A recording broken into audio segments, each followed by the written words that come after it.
youth of your own diocese. It has come to our attention that many Catholics, including many bishops, know very little about this document. Yesterday we had a lengthy conversation on youth and young adults who have disaffiliated with the Catholic Church. Christus Vivit complements and in many respects responds to that dialogue, offering us a vision of hope going forward. Knowing more about this document also allows us to receive the magisterium of Pope Francis. Engaging with Christus Vivit can be a tangible sign of communion with the Holy Father in our pastoral work among young people. We wanted to take this moment to share some highlights of this important work. You will find a one-page overview in your packets. It's really quite attractive. Christus Vivit was released by Pope Francis this spring. It is his post-synodal exhortation following the synod that took place in Rome in October 2018 on young people, the faith, and vocational discernment. I myself was one of the 9 U.S. bishops who served as your delegates. Christus Vivit is written in a letter format, aimed first to young people who were defined as those 16 to 30 years old, who we call youth and young adults. This is a very diverse group of young men and women that includes adolescents, college students, and young adults in their 20s and 30s, of all cultures, races, and backgrounds. It is important to note these age groups are distinct and each have their own pastoral needs. The document is also addressed to the entire people of God, including you and me, and the pastors and pastoral leaders of our church. As the exhortation's title suggests, Christ, eternally young, is our starting point. Pope Francis begins with his beautiful and firm declaration. These are his words. Christ is alive. He is our hope. And in a wonderful way, he brings youthfulness to our world, and everything he touches becomes young, full of life. He is in you. He is with you and never abandons you. When you feel you are growing old out of sorrow, resentment, or fear, doubt, or failure, he will always be there to restore your strength and your hope. Those are beautiful words, aren't they? My brothers, in challenging times like this, and when many feel uncertainty on how to proceed with young people, we are blessed to hear this message of hope. The Holy Father also points to young people as our hope. And echoing this sentiment, with your permission, we have invited 2 young people here on the stage, Brenda Noriega and Brian Ruley, to share their insights on Christus Vivit with us. They represented the United States at an international post-synod forum with Pope Francis this summer. First, I would like to welcome Ms. Brenda Noriega from the Diocese of San Bernardino. Brenda, the stage is yours.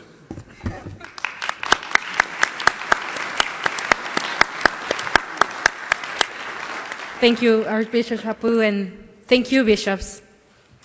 As a young person ministering with and to my peers, let me say how grateful I am to Pope Francis for Christus Vivit. It is a blessing to have this exhortation in our church today. For those of us who minister to young people, it's a kairos, laying a new foundation for our work. The 9 chapters of the document follow the Latin American methodology to see, discern, and act pastoral model. I think that in the United States, we tend to see and react. And Christus Vivit asks us to pause and discern before jumping in. Christus Vivit asks us to listen more patiently and attentively to youth and young adults. Pope Francis invites us to pay attention to the struggles and suffering of young people. He says, "May the Church never fail to weep before the tragedies of the young. May we never become inured to them." Christus Vivit lays out some areas that are especially important to encounter, including young people impacted by marginalization and poverty, young people feeling overwhelmed by culture, family, or judgment, young migrants and refugees and immigrants, and those impacted by DACA, young people being bullied or ostracized online, young people who feel unloved, youth or young adults experiencing or witnessing abuse in all forms. By sharing his observations from the synodal consultation process, Pope Francis is also asking us to reframe our ministries with young people. He is inviting us to more intentionally emphasize and prioritize pastoral care and accompaniment in our families and through the transitions and difficulties faced in youth and young adulthood.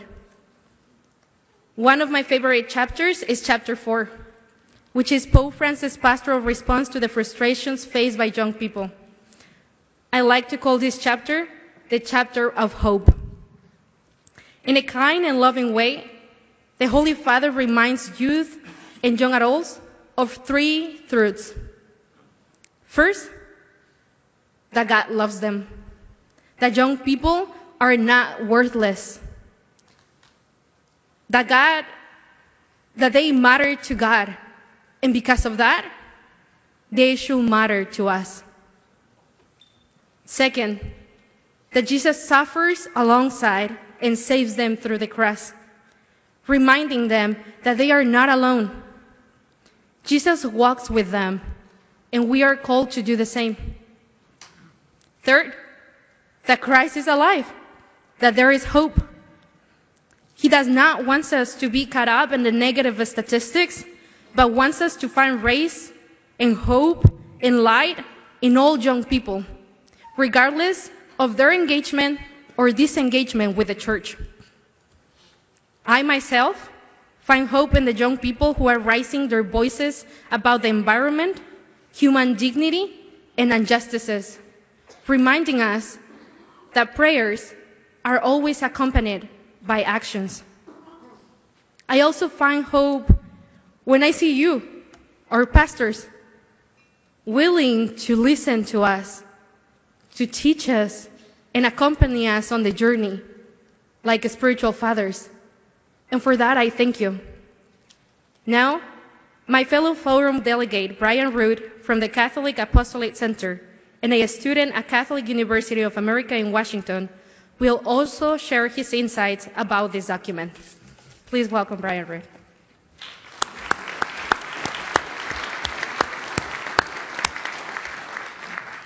Thank you, Brenda, and thank you, bishops. It's an honor to be here with you all today to engage in this dialogue. The Holy Father reminds us that as we walk on our journey with God, that we will meet obstacles, roadblocks, and even opposition, but that we are, as Christians, marked by the hope that comes only from God.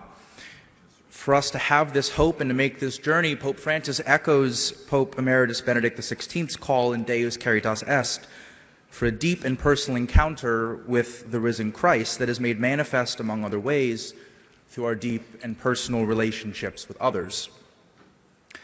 A significant point that I would like to raise is that of spiritual accompaniment that has permeated the pontificate of Pope Francis. He introduced the practice in Evangelii Gaudium, gave it a very poignant symbolic image of a field hospital in Amoris Laetitia, and now reminds us how vital it is for ministry to youth and young adults. I myself would not be here before you if it were not for good and faithful Catholics who accompanied me. I was confirmed just a few years ago in the Diocese of Providence and had great accompaniment from high school campus ministers at St. Vincent Pallotti High School in Laurel, Maryland, from the religious education staff at St. Paul Catholic Church in Cranston, Rhode Island, and the continued accompaniment of my friends and pastoral leaders at the Catholic University of America. Accompaniment, when following the Emmaus model that Pope Francis uses, listens and creates sensitivity directed to the individual. It cultivates a sensitivity that is marked by discernment and allows both the accompanier and the one accompanied to perceive what is driving their journey to a deeper relationship and friendship with Christ, in which they witness what he has done for us, and they are messengers of that love to the world. It was once I myself had encountered Christ that I could go out into the world to care for the poor, to be an active member of our society, and to be an evangelizer.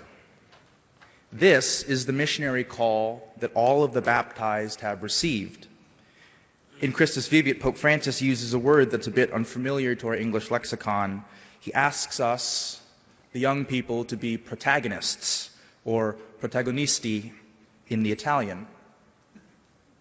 One of the most important quotes from the document can be found in chapter 6, where the Holy Father reminds us, quote, "Today, in fact, we see a tendency to homogenize young people, blurring what is distinctive about their origins and backgrounds and turning them into a new line of malleable goods." Number 186.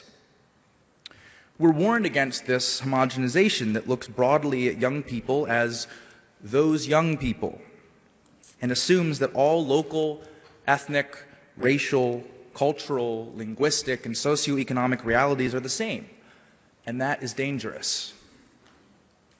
Chapter 7 is titled Youth Ministry, though, as Brenda has often reminded us, its more apt translation is Ministry to and with Youth and Young Adults. In this, Pope Francis reminds us that our ministry must be synodal, in that it invites and walks with young people, giving them the occasions, quote, for conversing, celebrating, singing, listening to real stories, and experiencing a shared encounter with the living God. Number 204.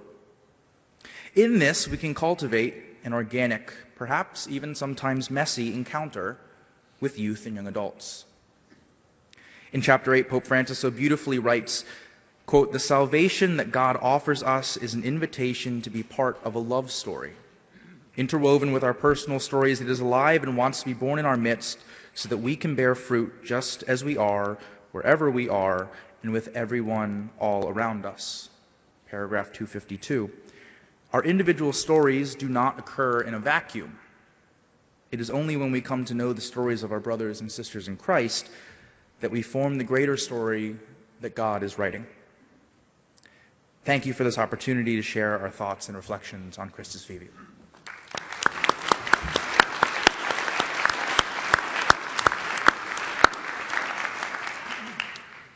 Brothers, allow me to conclude our presentation first and foremost by thanking you, Brenda, and you, Brian, for your presence here today, for your leadership, for ministering to other young people.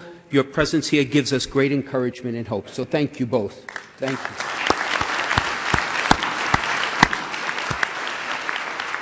Brothers, Christus Vivit is a call to action for everyone in the life of the Church, regardless of our age.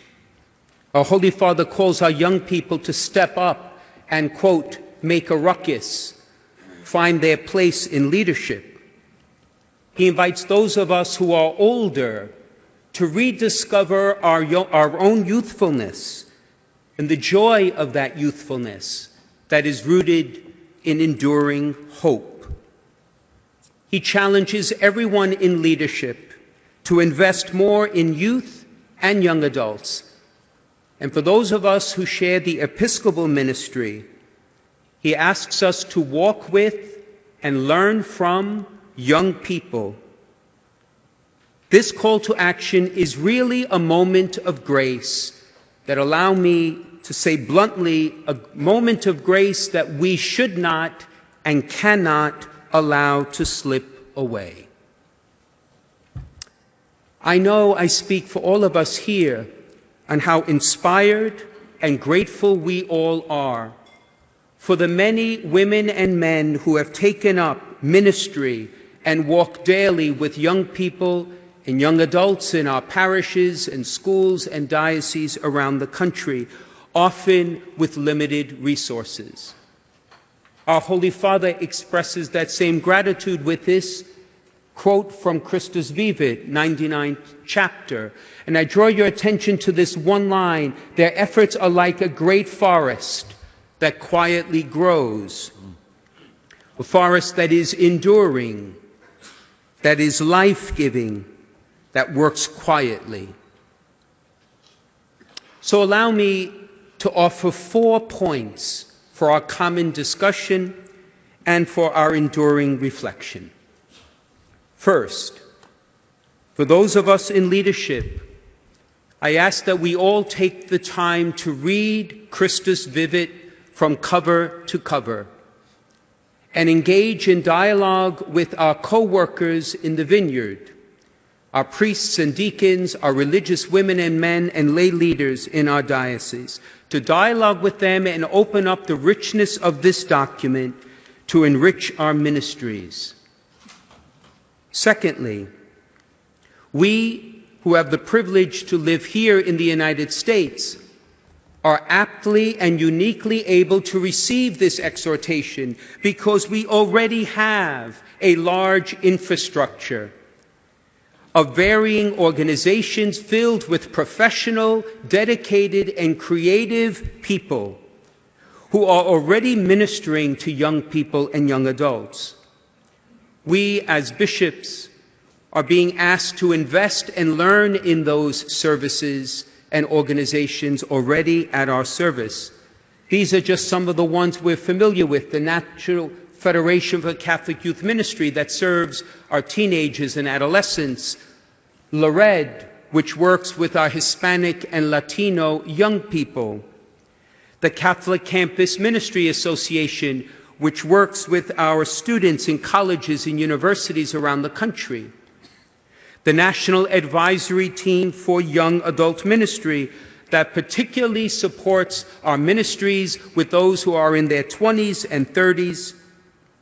And of course, the National Dialogue, which is a collaborative initiative which brings all of these organizations together in a spirit of synodality. You and I have the opportunity to learn more about these organizations and to support them. Because while all ministry is most effective at the local level, nonetheless, on the national level, they can help us all. Thirdly, some of the work, perhaps a great deal of the work being asked of us in Christus Vivit already is underway. For we must stop to celebrate all of the good work already being done in our families, in parishes, and schools. Taking a cue from the hopeful spirit that imbues this document, it is the spirit of Pope Francis. We must take the time to discover, learn, and share as best practices those initiatives already bearing great fruit. In any time of challenge, we may be tempted to immediately see solely the problems before us, or how we have fallen short, perhaps in our ministry with young people and young adults. But we must also celebrate what is already working and allow it to bear even greater fruit, to enrich our ministry with young people, and you and I, as brother bishops, to promote those efforts. But lastly, the challenges remain. Challenges endure. And so perhaps allow me to suggest that among those challenges, you and I need to find ways to encourage and accompany our pastors in advancing and investing in the ministry with youth and young adults in a time when perhaps many clerics shy away from ministry with young people and young adults. This is the time when you and I can walk with them as they walk with young people in this moment of grace. There is also the challenge for all of us to recognize that ministry to young people and young adults is one of great diversity: cultural, generational, vocational, developmental. And quite frankly, our ministry will not reach its goal unless every young person is at the table, particularly those who are immigrants, marginalized, and poor. As the Encuentro process has taught us, we must also develop our ministries both in English and Spanish for our young people. The National Dialogue reminds us and challenges us that ministry to young people and young adults are complementary but not the same thing. And Christus Vivit tells us that when we speak of vocations, as important as it is to foster vocations to priesthood, diaconate, and consecrated life, so too does it speak powerfully, beautifully, eloquently of vocations to married life, and for single men and women who seek to live their baptismal call to holiness in concrete and effective ways in their lives. And lastly, and perhaps most importantly, our Holy Father challenges us to listen more deeply. For we do a lot of talking about young people and young adults. But Pope Francis is asking us in the heart to listen to and learn from them and invite them right now into appropriate leadership in the Church. So to conclude, there is much for you and I and all of us to reflect on this remarkable document from Pope Francis. And as God often does, He is ready to surprise us in unexpected ways, for that is how grace works. And so all of us here who shared in this presentation look forward to hearing to your input, your thoughts, and your suggestions. And Your Eminence, on behalf of all of us here, thank you for the opportunity to share these observations about this document. Thanks. Thank you, brothers. Bishop. Thanks.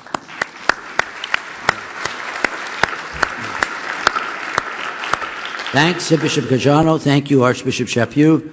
As Bishop Caggiano has already mentioned, the floor is open to any of you for your comments, suggestions, or questions.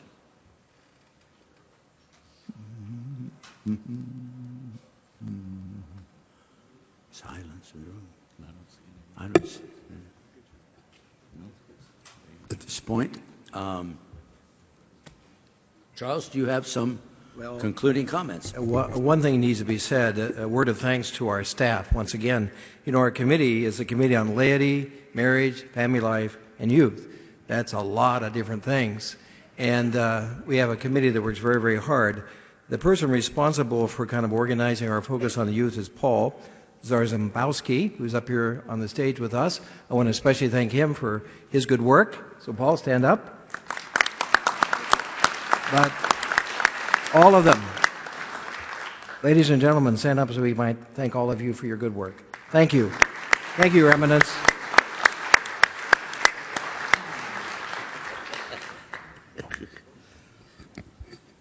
Thank you all for, there is a great deal of work that goes into that committee and its ministries.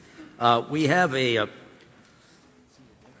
another piece of reflection and reporting. Our President-elect, Archbishop Gomez, is going to report on the Working Group for Immigration Issues, and joining him, Bishop Vasquez from Austin. Thank you, Archbishop Gomez. Thank you, Your Eminence. Bishop Vasquez is coming over there.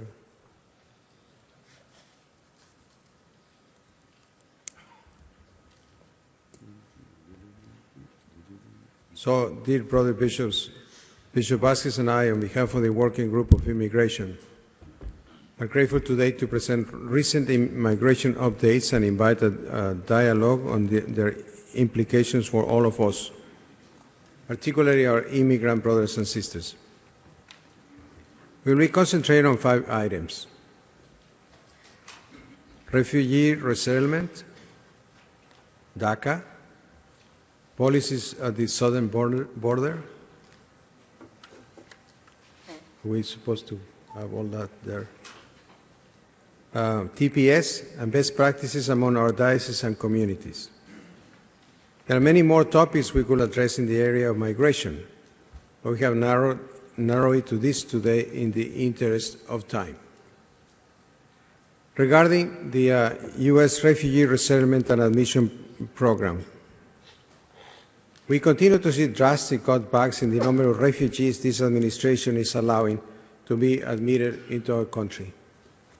This year, as you can see from the graph, is our lowest year ever, with only 18,000 refugees being welcomed for fiscal year 2020.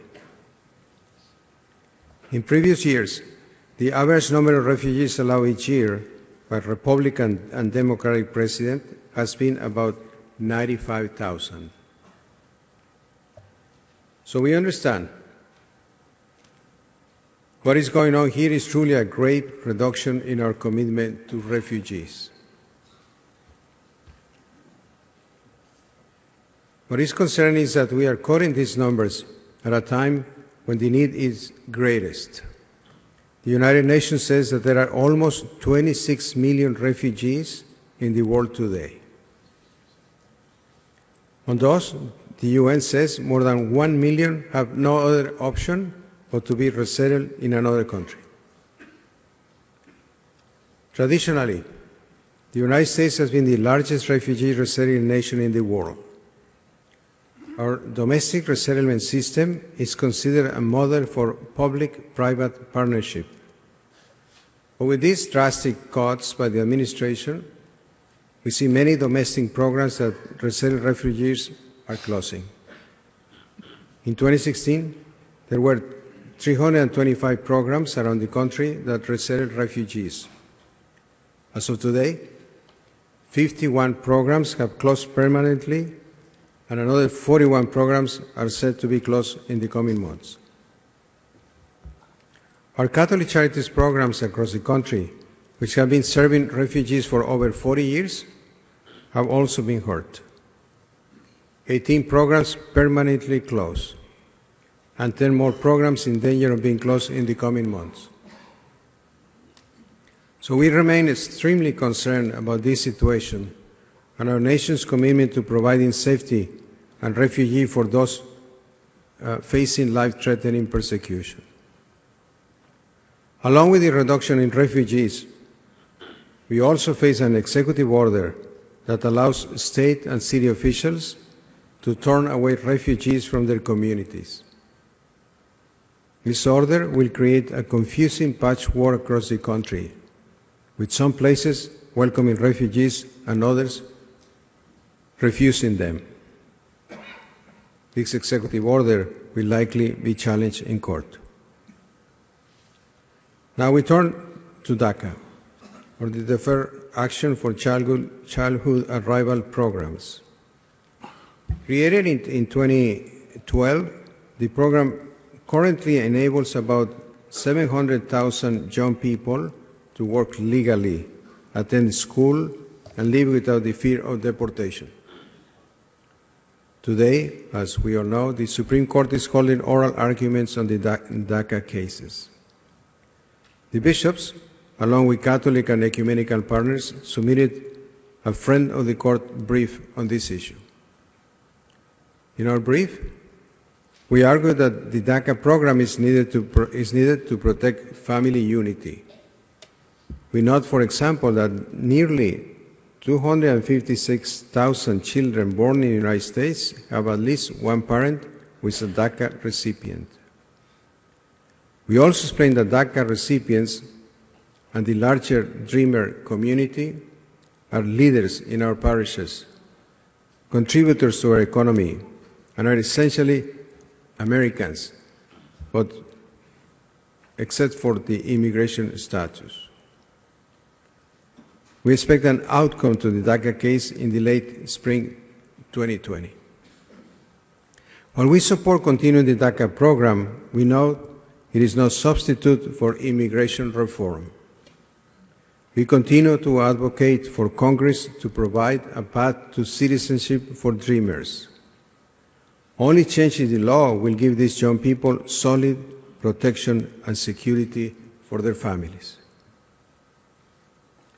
While we wait for the Supreme Court and Congress to act, there is still a lot we can do to support Dreamers and their families. First, We need to make sure that DACA recipients know their rights and also know the process so they can maintain their DACA status during this time. Accurate legal information is critical, and the Church can continue to play an essential role in this effort.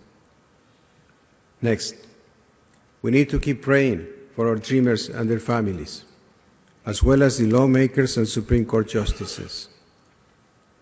Another way we can help is to organize local efforts to help DACA recipients pay their renewal fees. We can hold open information sessions, and we can connect recipients with attorneys and legal representatives. Finally, we need to continue to accompany the dreamers and support them with prayer services, listening sessions, and special masses. In terms of policy, the House of Representatives has passed H.R. 6, which includes the DREAM Act. So we need to be urging the Senate to take up the DREAM Act S. 874 and to find a solution for dreamers. And finally, we need to ask Congress to work towards larger legislative reform of our immigration laws. With that, I will now turn the podium to Bishop Vasquez.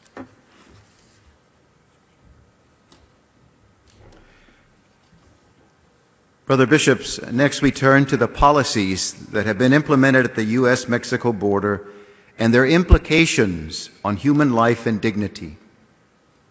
2019 turned out to be a year with one of the highest volumes of apprehensions at the border. While there certainly have been years where more people have attempted to come across the U.S. border, the proportion of more vulnerable children and families migrating were unusually high. Our Catholic charities and dioceses have been assisting families at the border by providing humanitarian respite and care, and have been widely recognized for this work. In response to the high number of people arriving, many of them asylum seekers, the current administration issued 2 policies that have severely limited the ability to claim asylum: the Migration Protection Protocols and the President's Asylum Rule. The Migration Protection Protocols, MPP, known by some as the Remain in Mexico policy, requires that almost all individuals seeking asylum in the United States must wait in Mexico while they have their immigration claim reviewed. While this policy may seem reasonable in theory, the practical impact of the policy is that asylum seekers, including many families, must wait in very dangerous and unsafe conditions for long periods of time in order to exercise their legal rights. For example, in certain sectors of the southern border, they may have to wait for several months for their immigration hearing. During that period, families have little access to decent housing, and there are few lawyers to help them prepare their cases. Another policy of great consequence is the President's Asylum Rule. This rule prevents people from claiming asylum in the United States if they have traveled through another country, unless they are victims of trafficking or denied asylum in another country. This rule is being challenged through litigation, but the U.S. Supreme Court has allowed it to be implemented while the legal case winds its way through the lower courts. The rule, poorly understood by many asylum seekers, also leaves thousands stranded in Mexico. We are very concerned about the high number of people waiting in Mexico at this time. Of particular worry are the families who have mental and physical health disabilities, and pregnant women who should not be subject to these new rules, but are still sometimes forced to wait in dangerous conditions. This contradicts the administration's own policy guidance and does not respect the dignity and the fragility of human life. The human consequences of these policies are immediate and grave. There are drastically lower arrival numbers at the U.S.-Mexico border, with many individuals facing aggressive deterrence or exploitation in Mexico along their journey. There are intense humanitarian needs on the Mexican side of the border, which lacks the infrastructure necessary to address those needs and suffers from civil disorder and the presence of gangs. There are approximately 60,000 people waiting in Mexico, with numbers only increasing as the new policy is further implemented along the U.S.-Mexico border. As I said, these policies are of grave concern. Our brother bishops along the border diocese and I raised these issues with the Department of Homeland Security and offered solutions. I want to note with appreciation the work of the border bishops for addressing this humanitarian crisis. They have worked hard both in their dioceses and in collaboration with the bishops in Mexico to assist on both sides of the border. As a church, we must be attuned to the human suffering wherever we find it. We cannot stop our ministry to those in need simply because they are on one or the other side of the border. I now turn to Temporary Protective Status, or TPS. TPS is a temporary legal permission to work and remain in the United States when a country faces environmental or armed conflict situations that make it unsafe for the people to return to their country. Earlier this month, the administration worked out an agreement with the Salvadoran government by which the administration will extend TPS until January 2021 for holders from El Salvador, Haiti, Nicaragua, Sudan, Honduras, and Nepal. This extension will impact over 330,000 TPS holders. Whilst this is an important development, like DACA, it is temporary and requires a broader legislative fix. We therefore continue to advocate with Congress on a permanent solution. And we are working to ensure that TPS holders know how to keep their status for as long as they may. Brothers, we also have good things to report. We believe it is important to highlight and recognize some of the actions that you and your diocesan institutions and related Catholic groups are doing in order to help immigrants. For instance, the Archdiocese of Baltimore and the Diocese of Dallas and Brownsville are offering parish IDs to immigrant parishioners. The Archdioceses of Washington and Los Angeles are assisting undocumented parents in obtaining passports for their children. The Archdioceses of Indianapolis and San Francisco are developing volunteer networks to accompany migrants to ICE check-ins and court hearings. The Archdiocese of Chicago has a dynamic program designed to equip Hispanic leaders to support one another through service and social justice actions. Catholic Charities of Maine is fostering friendships between local families and asylum seekers. There are other good practices, such as Catholic Community Services of Tucson in connecting parish volunteers to support staff at a hospitality center for asylum-seeking families. Catholic Charities of the Diocese of Jackson is organizing support for families involved in the August 2019 enforcement actions, and in helping to assure that those families separated by deportation with U.S. children are supported.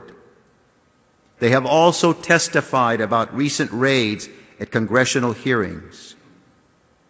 The Archdiocese of Miami is training deacons, lay volunteers, and parish groups to minister in detention facilities.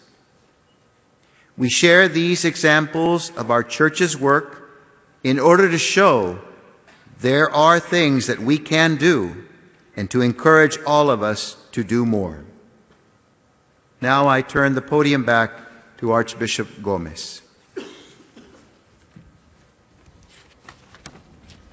Thank you, Bishop Vasquez. Thank you, brother bishops, for listening. And now, if it's okay with Cardinal DiNardo, we can open it for dialogue. Brother bishops, your questions, comments, recommendations? All right, who do we see up there? Archbishop Gutsiak, Boris from Philadelphia, Ukrainians.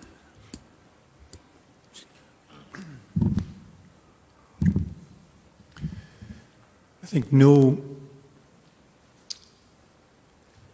community more than Catholics know what it is to be immigrant.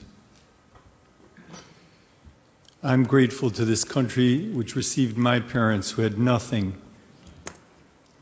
And this is the story, I think, of every Catholic, virtually every Catholic, in the first, second, third, fourth, fifth generation. I spent 32 years in Europe, and having come back, what you are showing us and what I see and hear in society is a matter of tears. This country was always hospitable. This country needs immigrants for its economy. This tenor of hate that is propagated is something that is really problematic, and it spreads from the U.S. to other countries. It's taken as a model to deal with people on the move. We're patriots. We need to protect borders. Ukraine is bleeding, hemorrhaging because it's protecting its borders. But national borders don't go up to heaven. And first of all, I want to thank the Bishop's Working Group on Immigration. I think we need to be as vociferous and as clear on these issues in the public forum.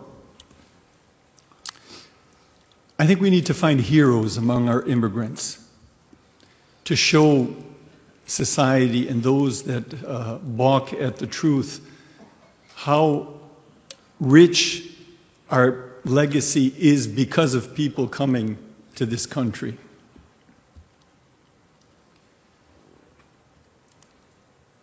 Maybe we can find people to propose for canonization. I don't know his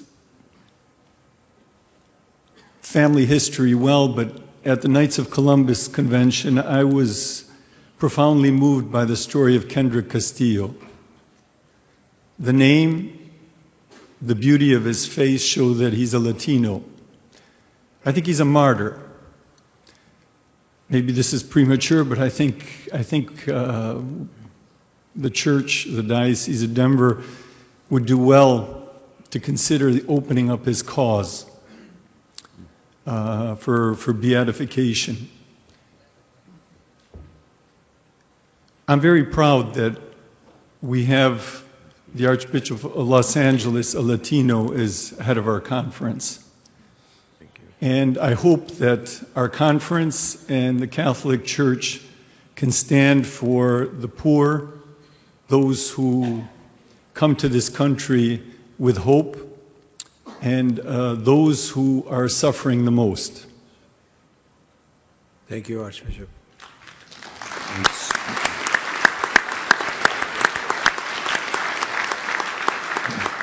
Archbishop Wensky, followed by Bishop Seitz.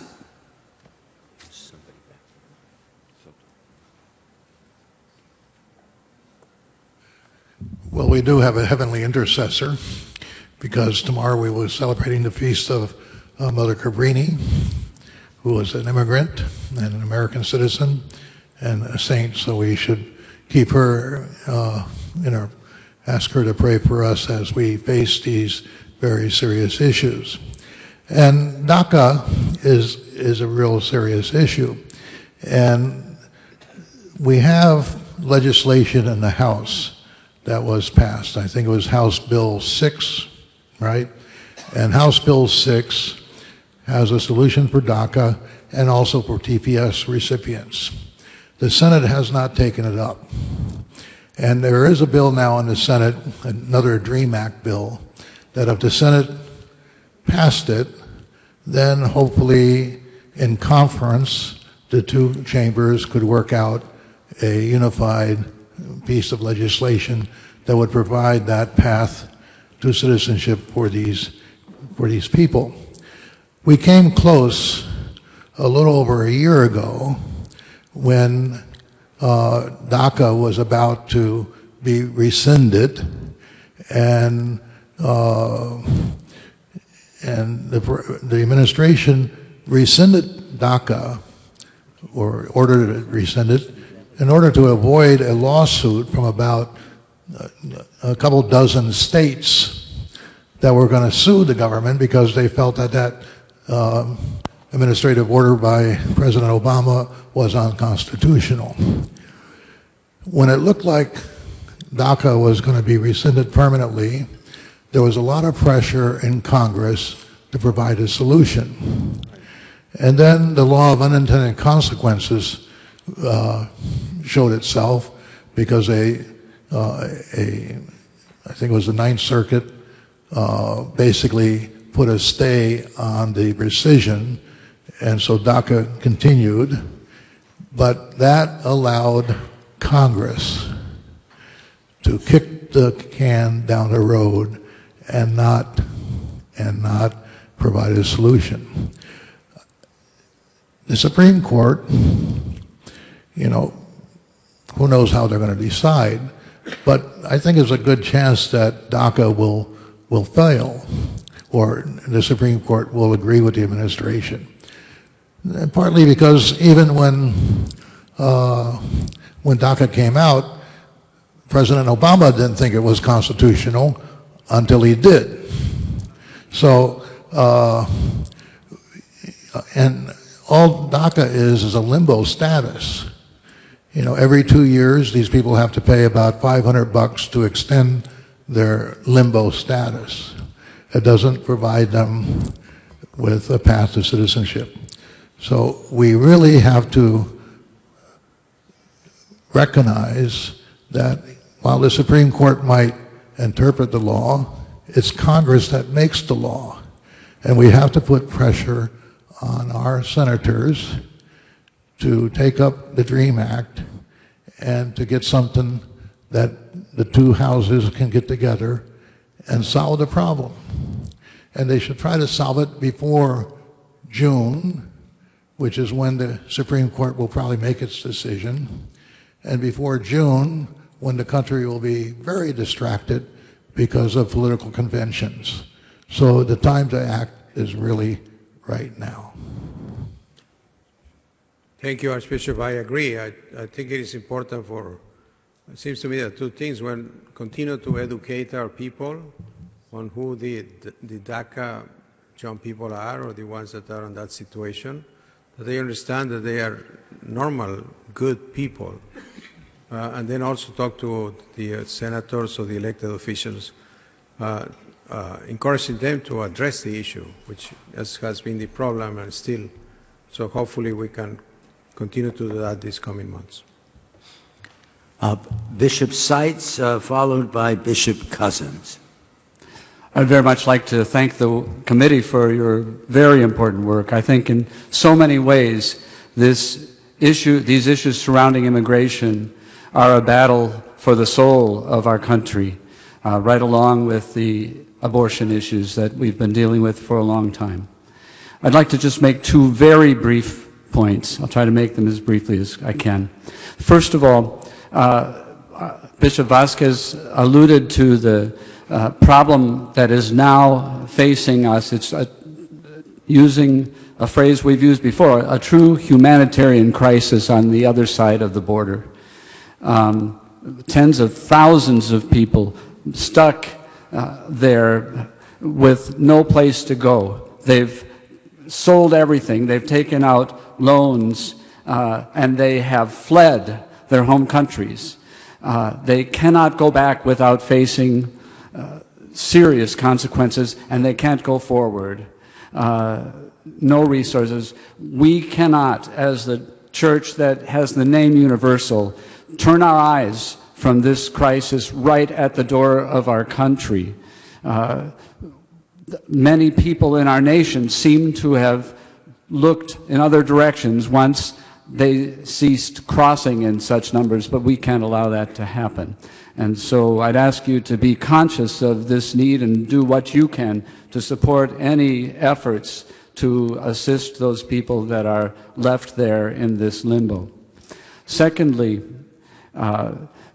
you all are aware that on August 3rd in El Paso, we had another of our nation's mass shootings. 22 people were killed, 26 people were injured. And what added to the horror of that event is that a young man, saw it as his duty to travel nearly 700 miles to El Paso in order to kill as many people of Hispanic heritage, of Mexican heritage, as many immigrants as he possibly could.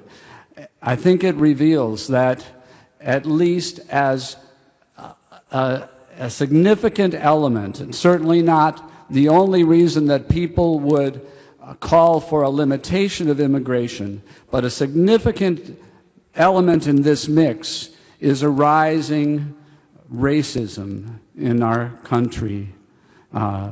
What has been referred to in the past by Archbishop Chaput as the original sin of our country is still present among us, and it expressed itself on that day. And we also as a church need to respond to that ongoing threat. Thank you. Thank you, Bishop Seitz. Thank you.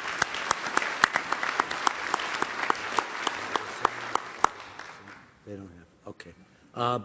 Bishop Cousins, followed by Bishop Soto. Just want to add my own words of gratitude to the work of the committee and offer one suggestion, which is we all know that one of the great challenges we have, at least in many of our parishes, is to educate our own people on the gravity of this issue, and that many of our own people don't understand it.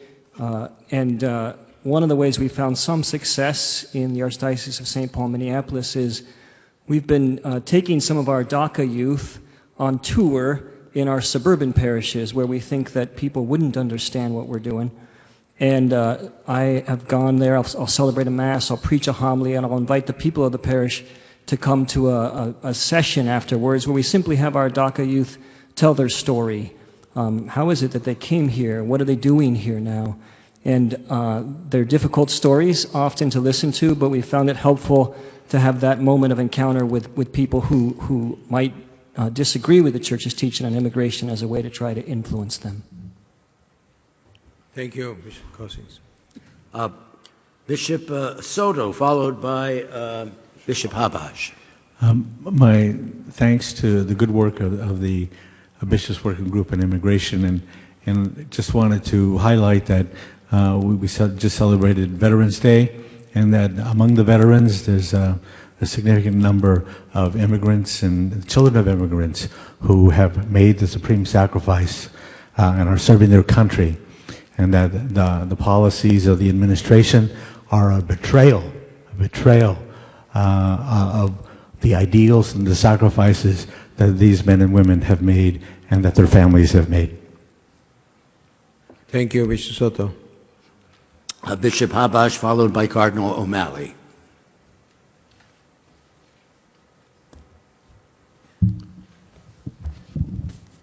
I believe strongly that there is no any problem with the borders of America.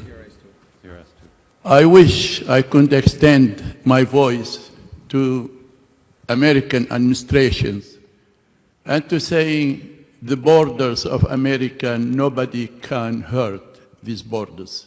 Not military, not economically, not socially, not any level. But on the opposite, The guests of America, the borders of America are the guests of the good.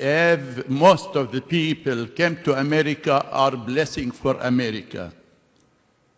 They share in the wealth of America. They share in building of America. So I wish to extend this voice to administration to say, open widely the gates of America, but to protect America is to protect the rules of America, the political mind of America, the political leadership of America, not to opposite each other.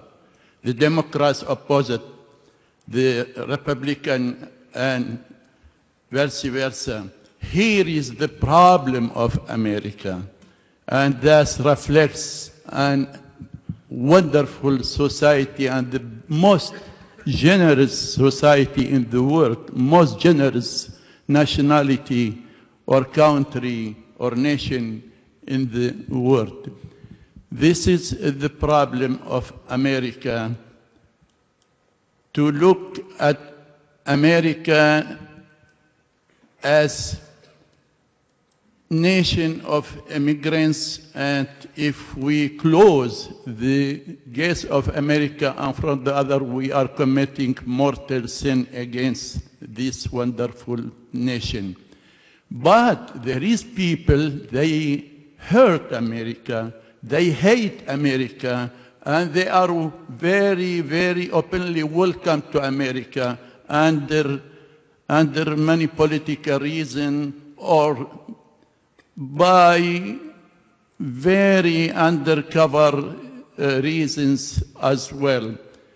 This is my chagrin in my heart when I heard the gates of America are closed in front of everybody. But we should be careful. Those they are in America, they should be not hypocrite with their own sick doctrine. The doctrine that doesn't believe in America, they are hypocrite and they do make a pledge to America flag by hypocrisy. Thank you. Cardinal O'Malley? I know that sometimes our advocacy on behalf of immigrants is seen as self-serving because so many of the immigrants are Catholics. I think it's important for us to stress that this is a human rights issue. I was very encouraged recently when we were approached in Boston by leaders of the Jewish community there who said, when we hear about borders being closed, it makes us very uncomfortable. And they said, we don't have direct services like you do, but we want to help you. And they went out and raised almost $1 million for Catholic Charities to hire more immigration lawyers. I think as a church we need to be working closely with other church groups and the interfaith community to be able to address this most serious human problem that we're facing in immigration. Thank you, Your Eminence. Bishop Dolan. A few years ago, Pope Francis called for the wonderful campaign called Share the Journey. It was a 2-year campaign, and we know that in some ways that has come to an end, but I encourage you to continue that and to share the journey, share the stories. Some of you have already talked about that, about how it's important for us as bishops to educate the people, but we ourselves need to be educated and share the journey. Listen to the stories of the wonderful men and women who have come into this country legally, illegally, through DACA or otherwise. And listen to what they have to say. I had the joy of doing that myself during the campaign, and I interviewed a number of people, many of whom are right within our curia in the Diocese of San Diego. And I had a chance to listen to people from the Philippines, from Indonesia, from Vietnam, from Colombia, from Mexico, and from other parts of our world. And as I listened to them, I then asked them 2 questions. The first question was, what gift do you bring to this country? And they said, the gift of family. Family. We've all heard that before. That family is so important to them. And that enriches our country. Someone spoke about how we are enriched economically, but we are enriched with the gift of family. And we've been focusing on family as such an important part of this body. But then I also asked them the question, and what gift does America offer you? And they said, freedom. And I asked them to tell me, what does that mean to you? And they said, freedom of expression. They're able to express themselves without fear. Without fear. I think that's a very important thing for us to hear. And it does add to this nation, because I think in many ways, many of us have a different understanding of freedom. Freedom means to be, running off on our own, doing our own thing, being our own island. And there's so much more to freedom. And I think our immigrant brothers and sisters can share with us what that really means. Thank you, Bishop Dolan. Archbishop Broglio.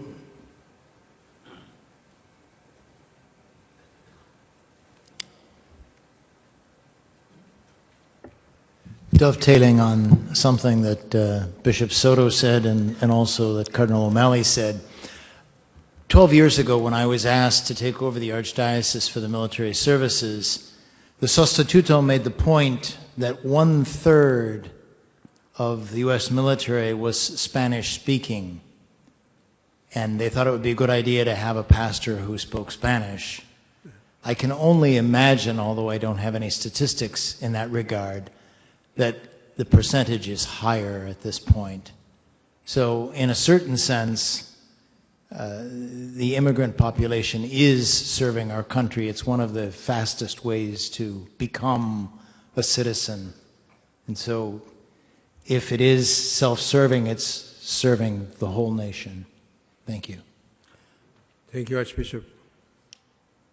Just one thing that I was thinking of with Bishop Sides was talking about the humanitarian crisis. I think tomorrow CRS and Clinic are making presentations, and I think they are helping, especially on that specific situation. So hopefully we can hear from them tomorrow.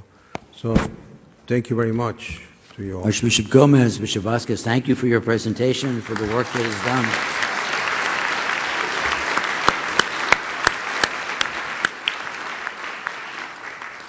Archbishop has done yeoman's work in the leadership in this mixture of people we use in committees for the immigration material. I would only have one comment to this. We should always be alert that we can say something to politicians in Congress, whether it's state Congress or federal, while at the same time maintaining this. My history over the last 3 years of dealing with politicians is not something I would want to emulate.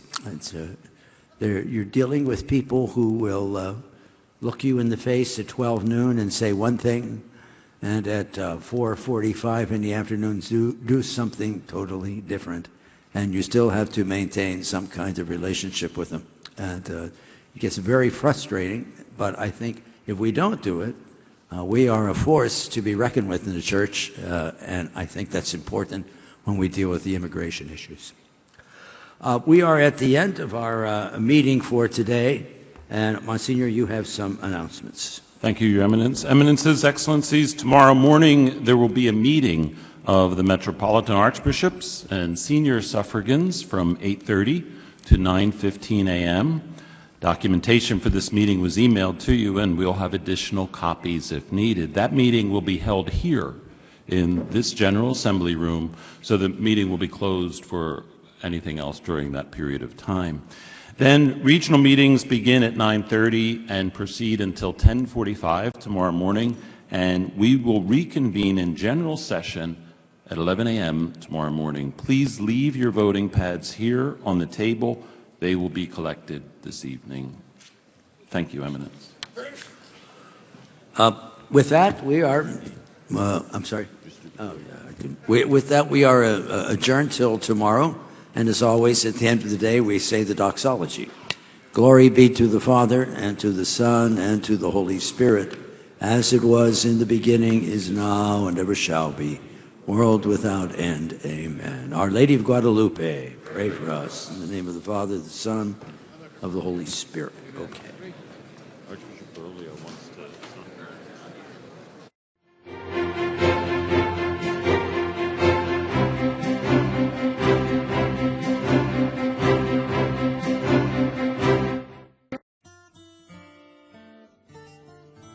Hi, I'm Maureen Crowley-Heil.